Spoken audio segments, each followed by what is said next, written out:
Cars are just one place where AI has gained a physical body.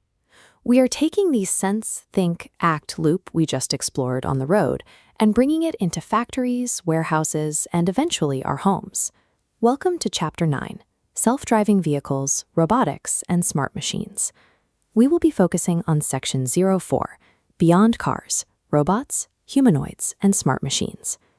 We will trace this physical progression through 4 stages: robots before the hype, robots that move around us, the humanoid robot wave, and smart machines at home and at work. Bringing AI into the physical world requires a machine to sense its environment, think about what to do, and act. To make that loop function, engineers had to start in the most strictly controlled environments possible. We start with 4.1, robots before the hype. Long before the viral videos of robots doing backflips, these machines were already doing enormous amounts of work inside factories. An industrial robot is a programmable machine, often an arm, built to perform manufacturing tasks. They are fast, precise, tireless, and perfect for repetitive work like placing parts or welding metal.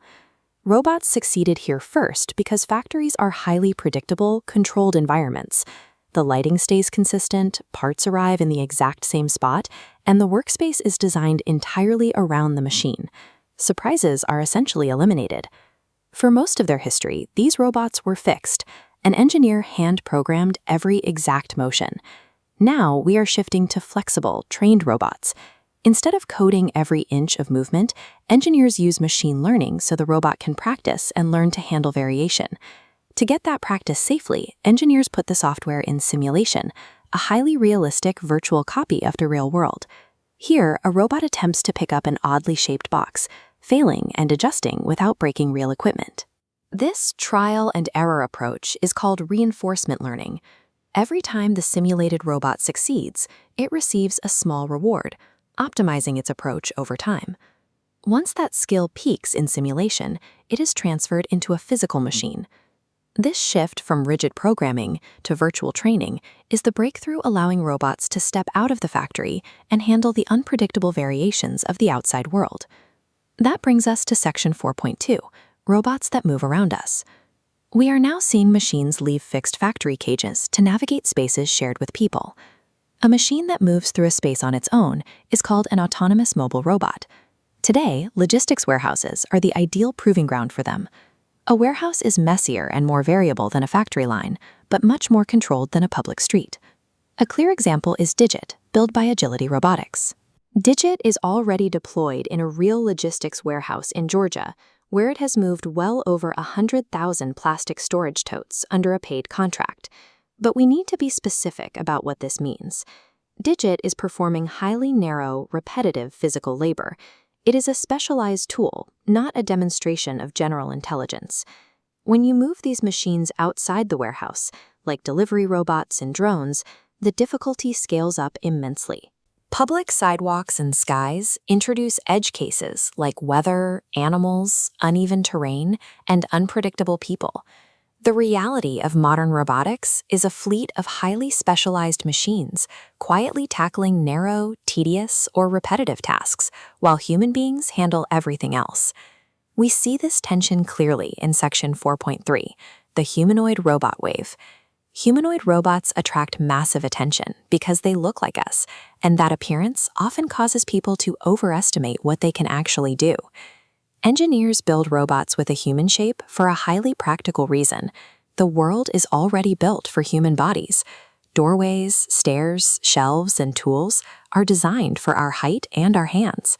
A human-shaped robot can theoretically navigate that existing architecture without us having to redesign the environment. Several major companies are testing humanoids in industrial settings right now. Automakers are testing robots on assembly lines, and Tesla is developing Optimus, which operates largely inside their own manufacturing facilities. Another prominent player is Boston Dynamics, widely known for their Atlas robot, an advanced platform for testing balance and agility. But when you see these machines in a viral video, keep the reality in check. A general-purpose home robot that can fold laundry, cook dinner, and watch children does not exist. A human shape easily fools us into expecting human flexibility. In truth, the intelligence inside today's humanoids remains strictly narrow, and their work is closely supervised and confined to industrial tasks. That brings us to 4.4, smart machines at home and at work. The most pervasive robotic changes are often invisible, occurring inside the ordinary objects we already use.